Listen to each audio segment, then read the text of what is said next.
Thanks for coming today. I appreciate it very much, and I'm just delighted to be here. How many of you have never seen me before? This is your first time? Wow, everybody. I keep thinking I'm famous, but I guess, that settles that. Anyway, nice to see you. I've got some interesting ideas to share with you. If you're ready, say I'm ready.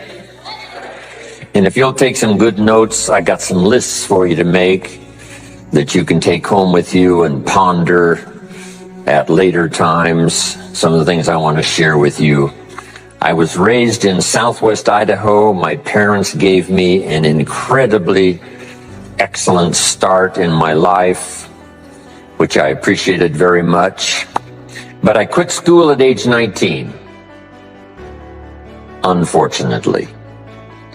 My reasoning was, I'm smart enough to get a job. How much smarter do you need to be? And with that shallow thinking, I quit school, age 19, and got a job, went to work. A little while later, got married, started a little family, and I'm struggling and, trying to do my best. But it seems like each year I'm falling just a little bit further behind. Finally, age 25, the climax of my sort of, weariness with where I was, not doing as well as I thought I should, I hear a knock on my door, and I happen to be home alone. When I opened the door, there was a little Girl Scout about this tall selling Girl Scout cookies. And she gave me the finest sales presentation I've ever heard. Girl Scouts around the world, no better organization. And we've got these cookies, only $2, several flavors. And with a big smile, she very politely asked me to buy. No problem, I wanted to buy. Big problem, I haven't got $2 in my pocket. Now, I'm a grown man. I live in America. I've been to 1 year of college. I'm married. I've got a family. And I don't have $2 in my pocket. And I didn't want to tell her that.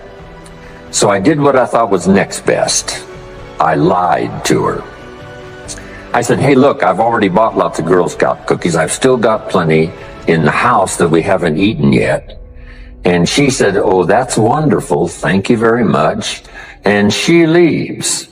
When she leaves, I say to myself, I don't want to live like this anymore. I mean, how low can you get lying to a Girl Scout? I mean, that's about as low as you can go.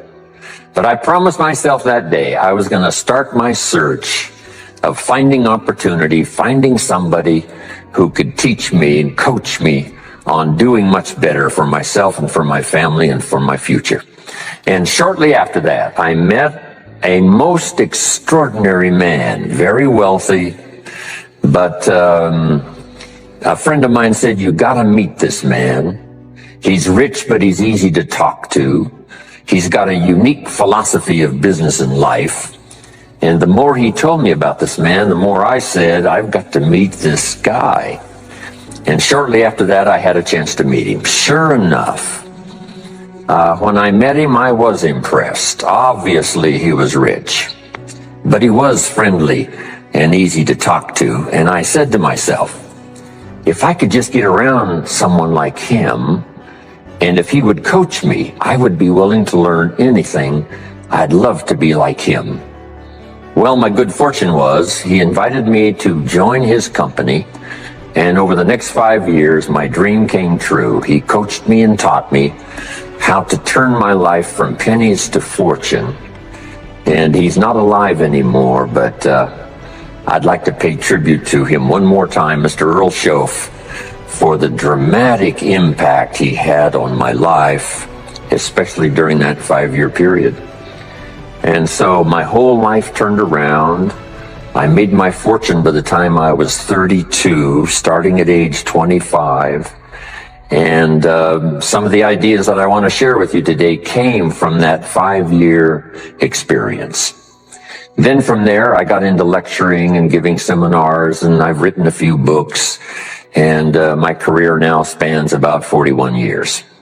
But I'll never forget the impact this gentleman had on my life with a few simple concepts that totally changed my life, changed my future, and changed everything. Jim Rohn's view of the 21st century. Here's number one: unprecedented opportunity. We not only have begun a new century, century 21, it's a new millennium. A millennium is a 1,000-year period. We've had 6 so far. This is the beginning of the 7th millennium, and some scholars tell us that this could very well be an extraordinary time for the human race, this 7th millennium. And there's probably a lot of good reason that that is probably true. Unprecedented opportunity. We've now got the technology. We pick up a telephone now and talk to somebody on the other side of the world. Transportation now is so easy. I get on an airplane in Los Angeles, and 13 hours later, I'm in Tokyo. 5 meals, 3 movies, and you're there. I mean, you know, it's a simple deal.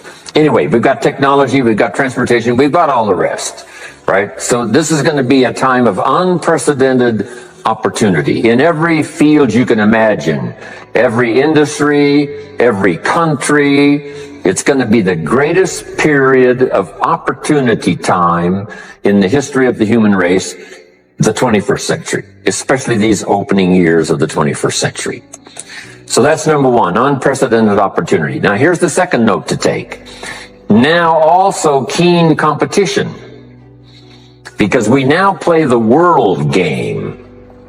And it's not just competition across the street and company to company and, you know, division to division and, you know, company to company. Now it's worldwide competition. A job now becomes available. Does it go to someone in Minnesota or someone in India? Worldwide competition.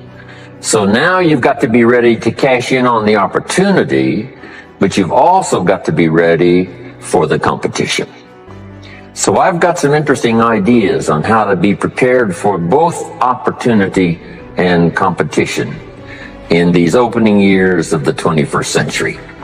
Here's some of my best advice. Number one, you've got to have more than one skill.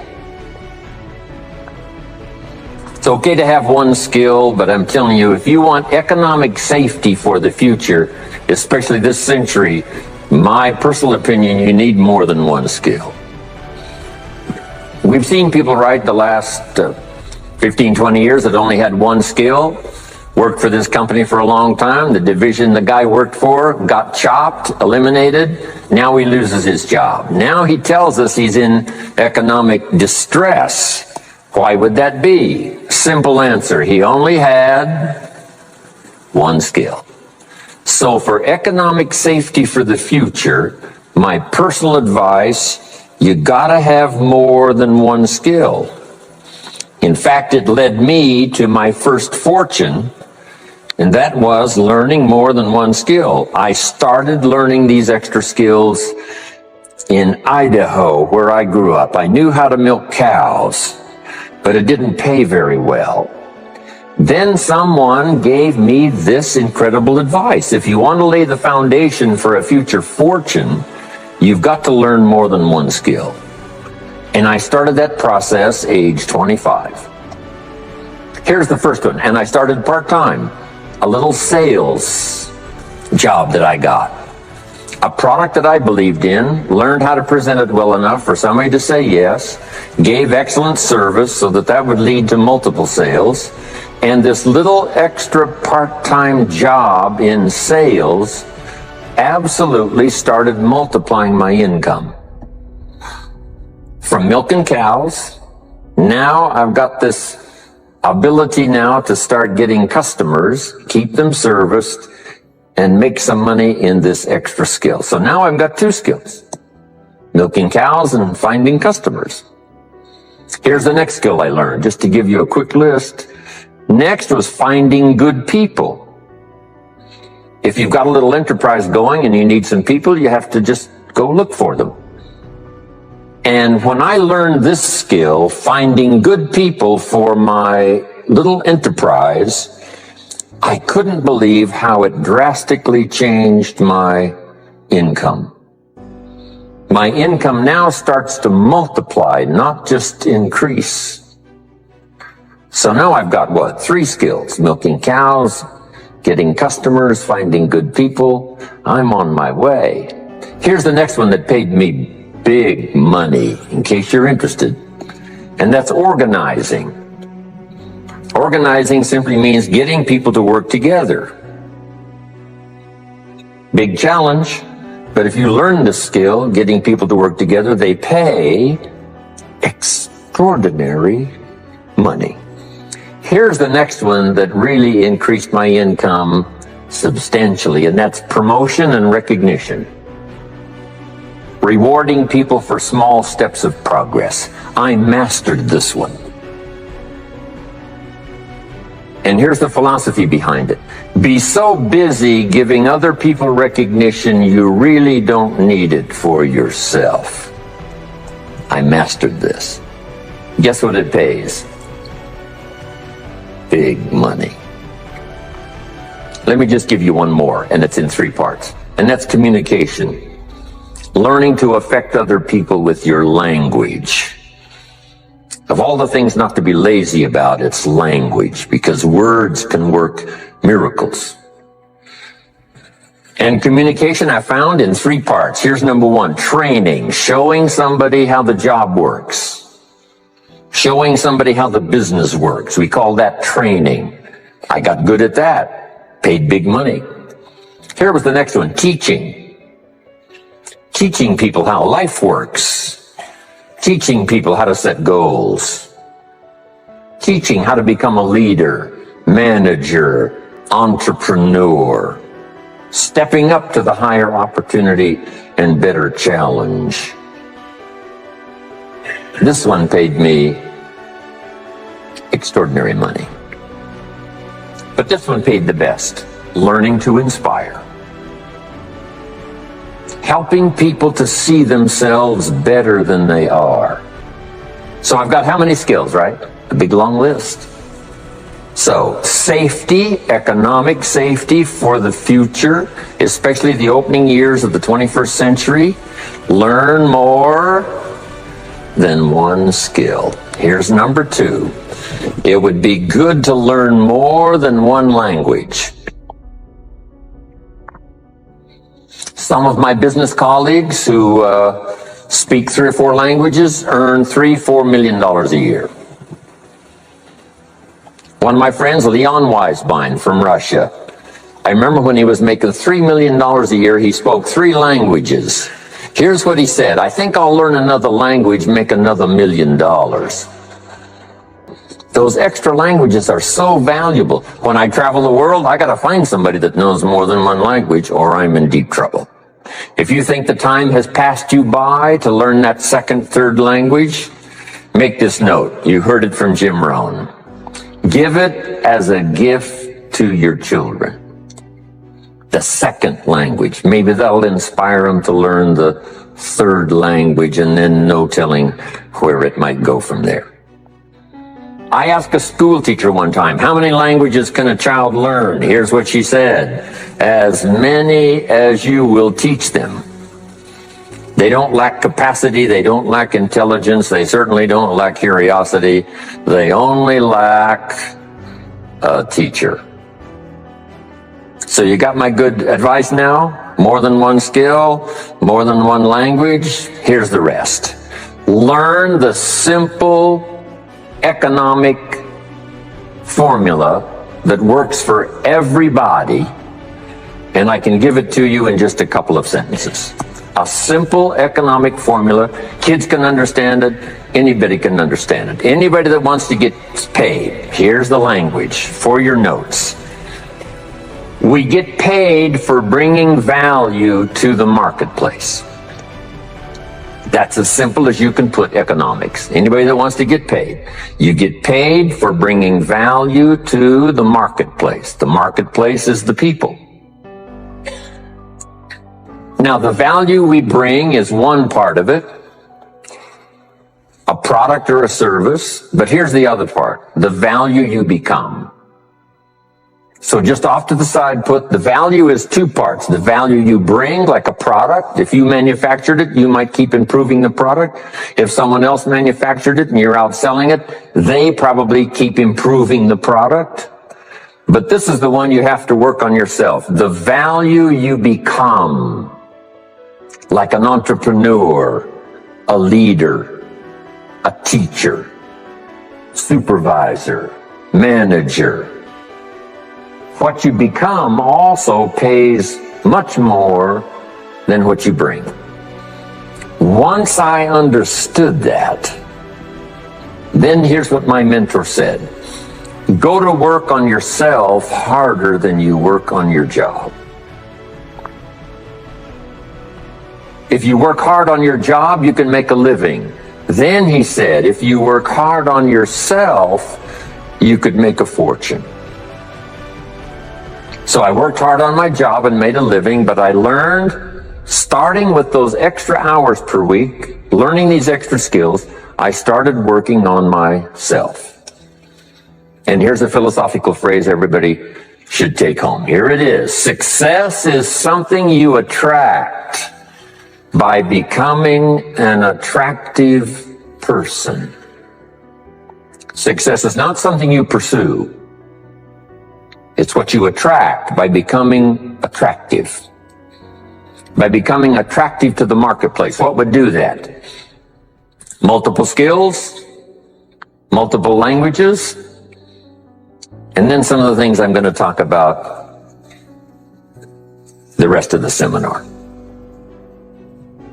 So, now what else would help you to be attractive to the marketplace besides more than one skill and more than one languages? I've divided it into five simple, basic fundamentals of ideas to ponder and think about that will increase your value to the marketplace. Could perhaps, like it did for me, multiply your income by 2, and then multiply it by 3, and then multiply your income by 4, and then by 5. And once you get there, it's not that difficult to multiply it by 10, because all you have to do is make sure you become more valuable and more valuable and more valuable. You don't have to work on the economy, because here's the first note. Each person's income is determined primarily by their philosophy, not by the economy. Once I understood that, then I said, well, I don't have to go to work on the economy. And the answer was no. You only have to go to work on yourself to make yourself more valuable. So now here's 5 things I want to share with you. And the first one is your personal philosophy. What could get you more prepared and ready for cashing in on the opportunity of the 21st century? And here's the first one, personal philosophy. Your personal philosophy is like a guidance system that helps you make decisions what to do, what not to do. From the information you get and what you learn and what you know, we decide. Maybe your philosophy would have been 5 years ago never to attend seminars like this. You just didn't go. Now 5 years later, here you are. Something happened along the way to change your mindset, saying, hey, for the money and the time, if I just get one good idea and walk away, it certainly is worth the money and the time. So now that little amendment in your philosophy, you now say, I'm going to regularly go, because it doesn't take but a few ideas to make a great difference in your income, personal life, social life, and all the rest. So now you know that's valuable. A change of mind, a change of idea. So that's what personal philosophy is all about. The more we learn, the more we know, the better we're able to make better decisions about 2 major things. Your philosophical guidance system does 2 things. For your notes, number 1, helps you to see the dangers on one side, so you can avoid those. But here's what else your guidance system does. personal philosophy. Helps you to see the opportunities on the other side so that you can expand those, maximize those. And here's what that's called. The game of life is to minimize the dangers and maximize the opportunities. And the more we know and the more we learn, the more experience we gather in sessions like this, from the sermon on Sunday morning to the books we read and all the rest, helps us to keep continually adjusting our philosophical guidance system so that we minimize more dangers, maximize more opportunities. That's really the game of life. I couldn't put it much more simply. So number one, we're affected by what we know. Now, how do we know more things and learn more things that'll help us readjust our thinking so we can avoid the dangers, maximize the opportunities? Here's number one, learn from personal experience. One way to learn to do something right is what? First, do it wrong, right? Mess up, and then you say, wow, that was costly. I'm never going to do that again. So one way to learn to do it right, first do it wrong. Sometimes a negative experience turns out finally to be positive. They say if you survive your first heart attack, you may now live to be a very old person. Why is that? Well, that first heart attack, if you survived it, is called a wake-up call. And maybe the doctor said, one more of these and you're history. And you said, wow. And you make it for the health food store. And you start reading every book you can find on good nutrition, how to avoid another one of these heart attacks. And you start jogging and start walking and doing all of the stuff. And this total change of lifestyle could now save your life and cause you to live to be a very old person. Here's what my mentor said, that's some of the best advice I ever got. He said, Mr. Rohn, if you will change, everything will change for you. If you'll start making personal changes, your income will change, your health will change, your future will change, everything will change, if you're willing to start making the changes. So sometimes a negative experience now causes us to really make a sudden shift in our philosophical guidance system that says, hey, I'm never going to let this happen to me again. Fantastic. Now here's the next way to learn, and that is to learn from other people's experiences, whether they are negative or positive. It's too bad failures don't give seminars like this. Wouldn't that be good information? Now, we don't want to pay them, so they don't lecture, but their information would be valuable. If you know a guy that's messed up his life for 40 years, you have to say, John, would you spend a day with me? And I will bring my notebook and take good notes. A good-looking guy like you, beautiful family, every reason to do well, threw it all away. Teach me how for the last 40 years you messed it all up. And he tells you, and you take good notes. Learning from the negative side of someone's experience. If somebody tells me these eggs are rotten, I'm not going to make an omelet and try it, right? I'm just going to take their advice and their know-how. So, learn number one from your own experiences, learn number two from other people's experiences. And my mentor taught me to always keep a journal.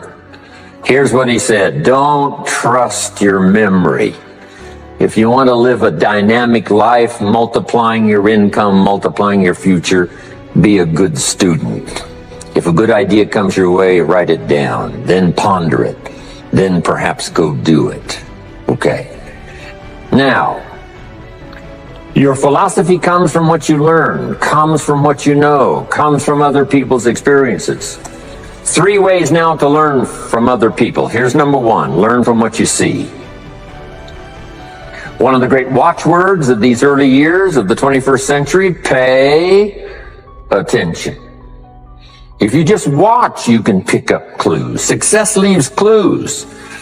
And if you'll be a better observer of the winners and the losers, those that are doing well and those that are falling behind, and just take mental notes and good notes and say, I'm going to adjust what I'm doing based on what I see. Here's number 2. We learn so much from other people based on what we hear. Here's good advice on that. Be a selective listener. Listen to voices of value that have experience, ideas, reputation, something valuable to share. Now here's number 3. Read all the books. Now there's millions of books, so you can't read all the books. But make this note. Read all the books you need to read to make you as wealthy as you want to be, as healthy as you want to be, as prosperous, as productive, as unique a human being as you want to be. Read all of those books. Don't leave those books go unread. My mentor got me started on my library when I was 25. I got one of the best. If you saw my library, you would be impressed. I haven't read everything in it, but I feel smarter just walking in it, right? My library. I was smart enough to buy it all. Now I got to be smart enough to read it all. Now jot this down. When you do read, you have to sort through what you read and decide which is valuable to try. That's part of the process of learning. Gathering information and sorting through it. One, the information that would apply to you, and what you think would be valuable based on your current philosophical opinion. So read all the books. Our lives are greatly affected by what we learn and what we know. Now here's number 2 of these very basic 5 things I want to share with you. First, your personal philosophy. Here's number 2, your attitude. First, we're affected by what we know. When I talk to the kids in high school classes, college classes, that's the first thing I tell them. Get the information while you're here. Right? Nothing worse than being stupid when you get out of school. So get the information. Being broke is bad, but being stupid is what's really bad. And what's really, really bad is being broke and stupid. Nothing much worse than that, unless you're sick. Right? Sick, broke, and stupid. That's about as far as you can fall unless you're ugly, right? But surely that would be the ultimate, right? The ultimate negative life. Ugly, sick, broke, and stupid. So learn all you can. We're affected by what we know. So get the information. Don't be lazy in learning. Don't be lazy in going through the books, building your library, coming to classes like this consistently. Some of them will be so dramatic, your life will never be the same. Maybe this is one of those today. Next, we're affected by how we feel, attitude. This is the emotional part. We need the intellectual part to set sail. So as the winds blow, we can still get where we want to go. Redefine. Keep strengthening our psychological and philosophical guidance system. But now we're also affected by the emotions. That's the power. And jot these notes down as I hurry along now. 4 things to consider on attitude and how you feel. Here's number 1. It's how you feel about the past. It's important to make the past useful. Past experience, even past losses, past failures, as well as successes. To review it and go back over it, see where you went wrong, correct that, invest that now in the future. Don't live in the past, and don't carry the past around like a burden, but simply use your past as one of your mentors to help refine mistakes, make some changes that you can invest now in the future. Here's the second attitude. It's how you feel about the future. We look back for experience. But number 2, we look forward for inspiration. Now, where does the inspiration come from? Looking forward. Here it is, learning to set goals. Number one, decide what you want. Takes more than 5 minutes. Take some time and decide what you want. Where do you want to go? What do you want to do the next 10 years, 20 years? What would you like to become? How many skills would you like to learn? What are the books you want to read? How about the people you want to meet? The cities you want to visit? Experiences you'd like to have over this next period of time? Start thinking about all of that. Here's the next key. Write it all down. Building a life is like building a house. You wouldn't start building the house until you had it finished. Wouldn't you look foolish starting to build the house if it wasn't finished first? What if you were laying bricks and somebody came by and said, "What are you building here?" And you said, "I have no idea." See, they would take you away to a safe place. So building a life is a lot more important than building a house. And yet people treat it so carelessly and so casually about planning and making plans for what they want their life to work out to be. So I'm asking you not to be casual anymore. Start designing the future for yourself, for your family, for your business, for your future. Okay, decide what you want. Okay, so from the past we get experience, from the future we get excitement, inspiration by setting goals. Now here's the next advice. Put everything on your list of goals. Little things, insignificant to someone else, but important to you. A goal list is important. You don't have to publish it in the local newspaper. My Japanese friend, Toro Ikeda, San Jose, California, put on his first list, a Caucasian gardener. I said, go Toro. Back then, everybody had a Japanese gardener. He said, no, I'm Japanese. I want a Caucasian gardener. I like that. So set goals. Set the goals that'll turn you on, goals that'll get you excited. Put everything on your list. Now, here's the next attitude. It's very important how you feel about everybody. If you want to be a leader extraordinaire, here's what you learn. Each of us need all of us.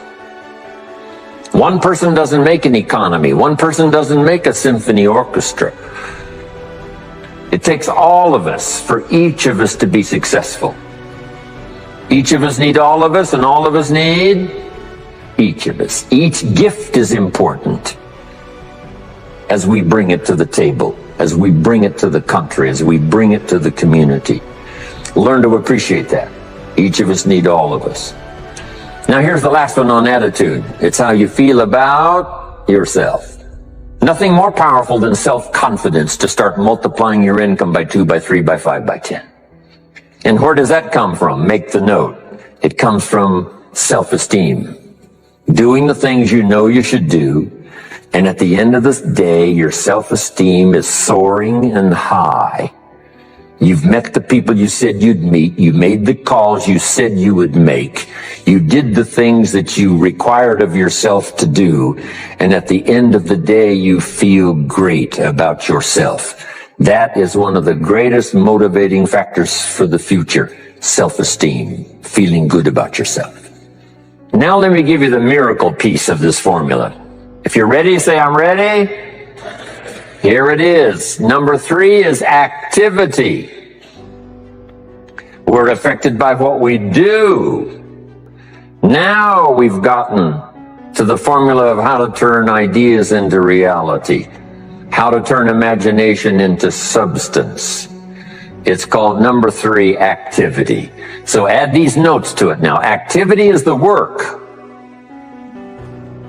Activity is the labor. You might add labor pains. I'm short on personal experience here, but the mothers in the room would tell us that we know what that's all about. Labor pains. Why would an upcoming potential mother be willing to put herself through maybe a rather painful experience? She said, that's an easy answer. And it's for your notes. It produces new life. Why wouldn't she put herself to the labor? Now comes the miracle of new life. And whether it's new career life or new business life or new friendship life or new married life or new life of any kind, it has to come from the work. It comes from the labor. In fact, labor was so important. Here was the original formula for labor. If you have forgotten it, remind yourself. For your notes, 6 days of labor and what?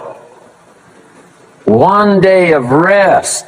Now it's important not to get those numbers mixed up. Why is that? Here's why. Why not 5-2? I don't know. Maybe 5 and 2 would be okay. If God would have thought of 5 and 2, he might have made it 5 and 2. But you can't think of everything when you're putting one of these together. But maybe one of the reasons for 6-1, jot this down now. If you rest too long, the weeds take the garden. Not to think so is naive.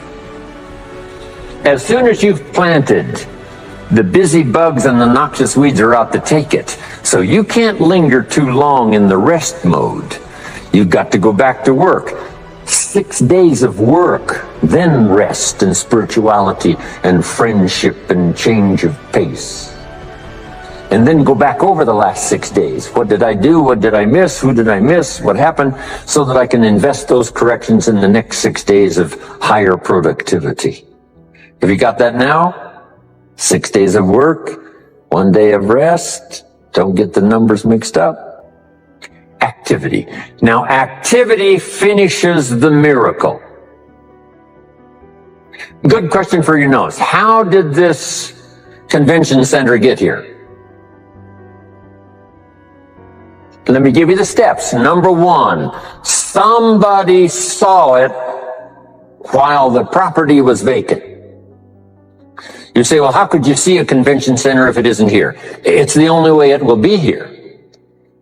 And somebody has to see it so clearly they can draw a picture of it, saying, this is the convention center. You say, no, it isn't there. They say, yes, this is the convention center. The artist's rendering shows you a picture of what isn't there. That's the beginning of imagination. So to turn nothing into something, here's what you do. Imagine the possibilities.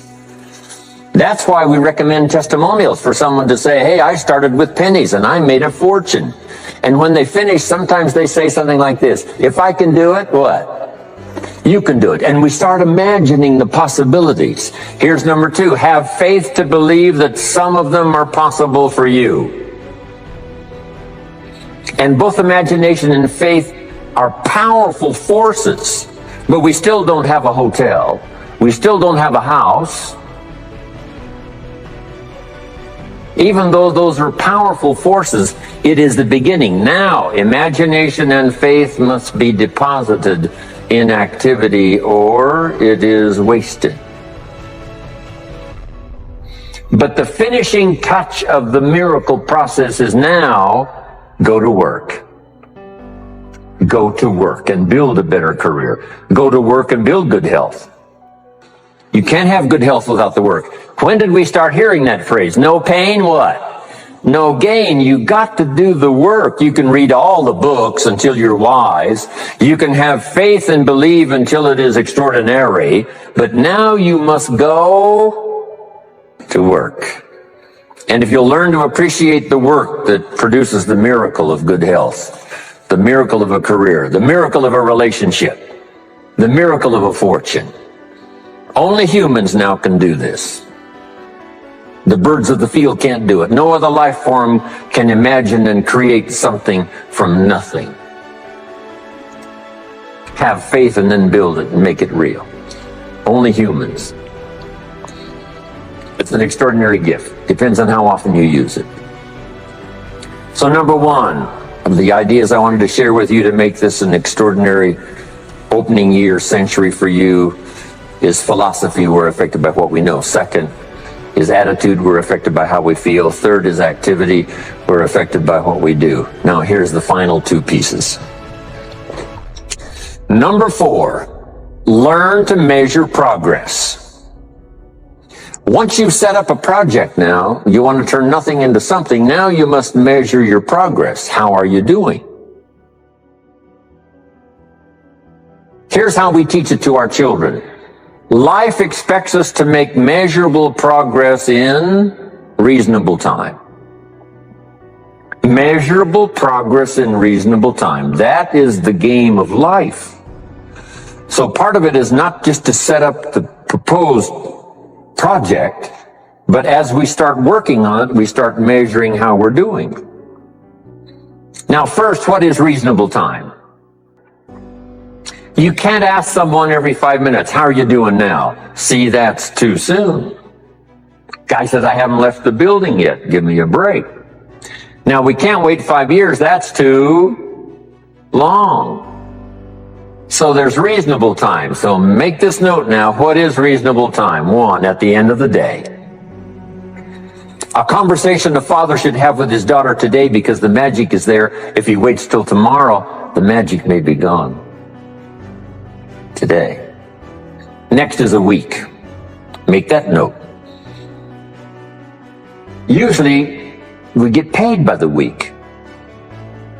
Somebody adds up our value to the marketplace, out comes the check. The next week, somebody adds up our value to the marketplace, out comes the check. What I learned to do is to change my value to the marketplace so the check kept getting bigger and bigger and bigger. I didn't have to change the economy, I only had to change myself. Measure your own progress. Success is a numbers game. We demanded of our children, how many years do you want your child to spend in 4th grade? Approximately. About 1 year, right? You say, well, if they're nice kids, would you give them 3 or 4 years? You say, no, this is not a nice game. This is getting ready for the future. This is getting ready for the challenges and the opportunities. You can't linger in 1 grade more than 1 year. Now make this note. The same should go for us as adults. Don't linger more than 1 year in 1 grade of learning. Adult, management, entrepreneurship, leaderships of all kind. Keep up the pace of learning. The numbers. Measure. Count. Now here's the key. Face the truth. If you're only making this much progress, there's no use trying to kid the world, no use trying to kid anybody else, and especially don't kid yourself. If in a period of time you've only made so much progress, you just got to swallow hard and say, this is the truth. I've got to face it. Now, what could I do to start increasing my progress and make my health better, make my income better, make my investments better, make my value to the marketplace much better, get busy learning the 2nd skill and the 3rd skill and the next language and the next language to increase my value? I got to get busy and do that. See, if you will do that, I promise you, one of the greatest motivating factors in the world is progress. And if you'll measure it, you'll get excited. Now, here's number 5 of the 5 major things I wanted to share with you to make these opening years of the 21st century really pay off for you. And here's the word, lifestyle.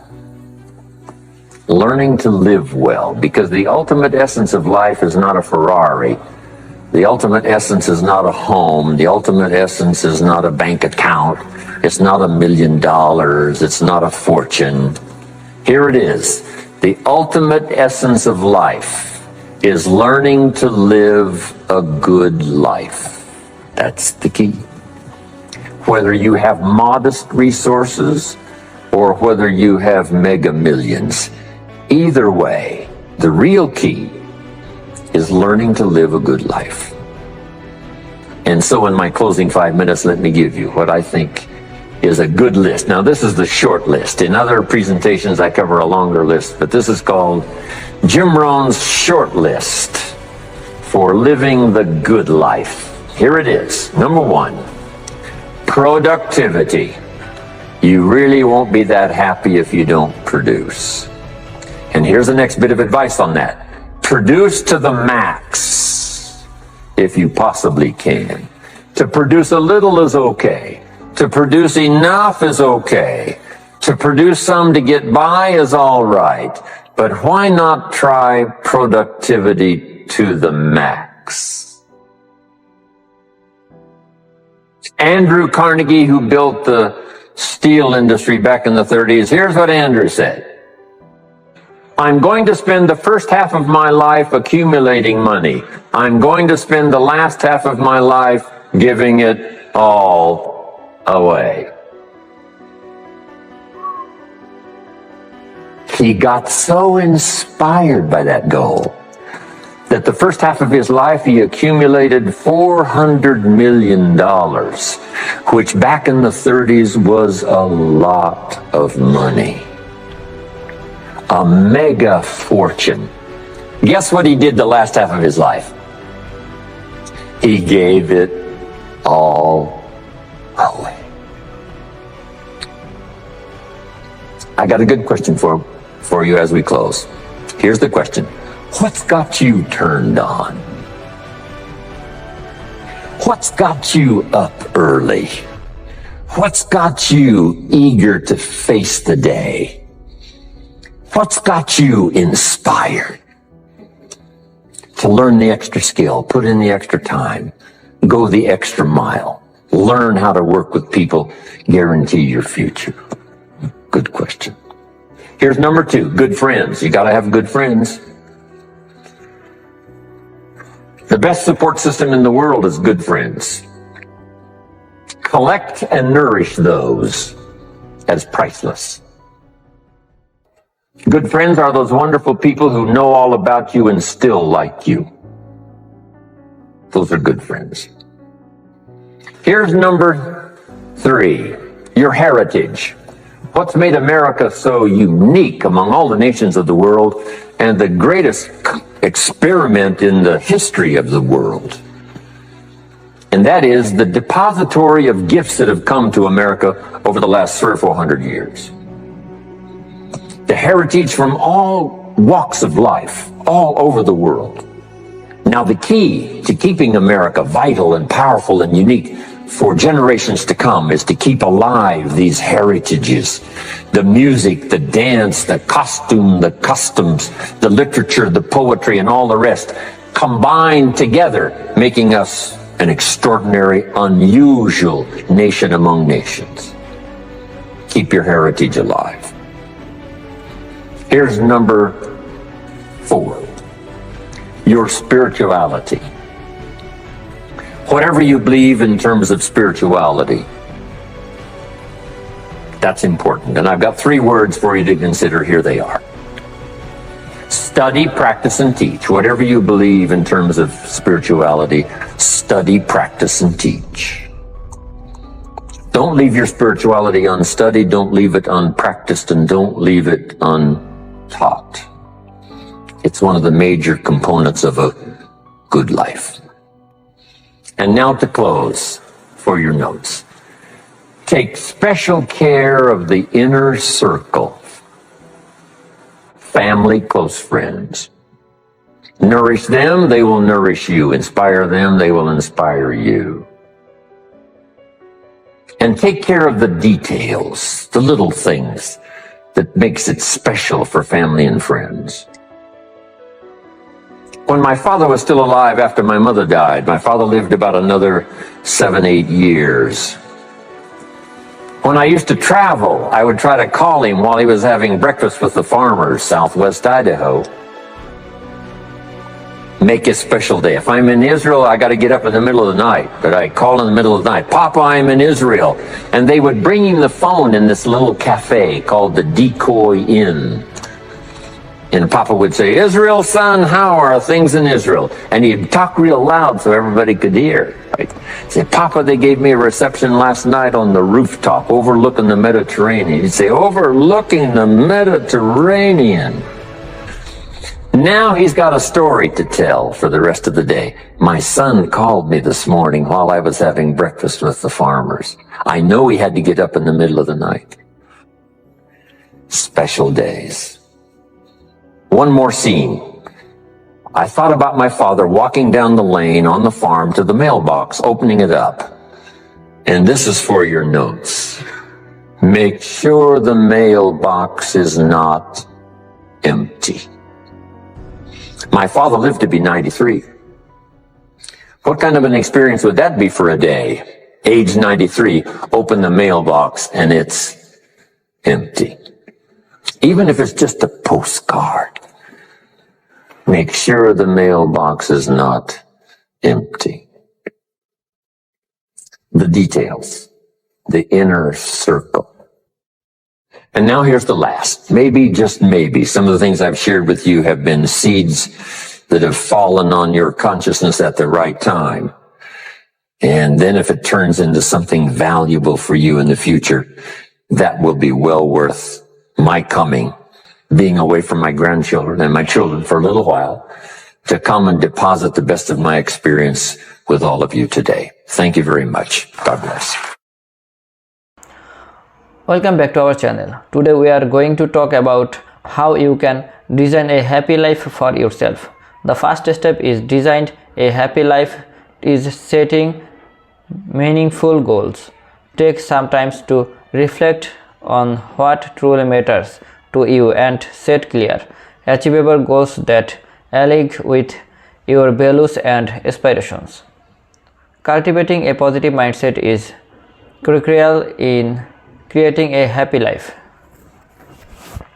Focus on gratitude, practice self-love, and surround yourself with positivity. Remember, your thoughts shape your reality. Challenges are a part of life, but how you respond to them can make all the difference. Embrace challenges as opportunities for growth and learning. Stay resilient and keep moving forward. Building a stronger and manifesting meaningful relationships is essential for a happy life. Invest time in nurturing your relationships with family, friends, and loved ones. Remember, connections with others bring you joy and support. Don't forget to pursue your passions and habits. Engaging in activities that bring you joy and fulfillment can significantly contribute to your overall happiness and well-being. Self-care is not selfish, it's necessary. Take care of your physical, mental, and emotional well-being. Prioritize self-care. Activities that recharge and rejuvenate you. Remember,